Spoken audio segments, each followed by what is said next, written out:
ठाणे महापालिका हद्दीतील ज्या करदात्यांनी अद्यापपर्यंत आपला मालमत्ता कर भरलेला नाही अशा करदात्यांवर कडक कारवाई करण्याचे निर्देश पालिका आयुक्त सौरभ राव यांनी दिलेत. मागील 1 ते 2 महिन्यांपासून मालमत्ता कर वसुली अपेक्षेपेक्षा कमी होत असल्यानं नाराजी व्यक्त करत जे कर भरत नाहीयेत अशा निवासी मालमत्ता धारकांचे नळ संयोजन खंडित करणं, कर न भरणाऱ्या अनिवासी मालमत्ता जप्ती करण्याच्या कडक सूचनाही आयुक्तांनी बैठकीत दिल्यात. सन 2025-26 या आर्थिक वर्षातील मालमत्ता कर वसुलीचा आढावा घेण्यासाठी मंगळवारी आयुक्त सौरभ राव यांच्या दालनात बैठक आयोजित करण्यात आली होती.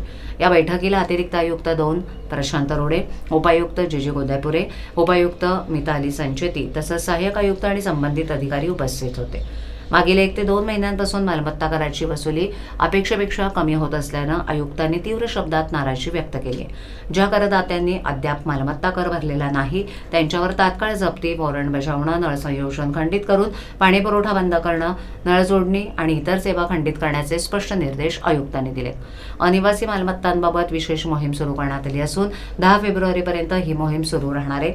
या मोहिमेत अनिवासी मालमत्ता धारकांवर जप्ती आणि सील करण्याची कारवाई करण्याचे आदेश आयुक्तांनी सर्व सहाय्यक आयुक्त आणि परिमंडळ उपायुक्तांना दिलेत. तसंच कर वसुली वाढवण्यासाठी विविध ठिकाणी मोठ्या गृहसंकुलांमध्ये विशेष शिबिर आयोजित करण्याच्या सूचनाही आयुक्तांनी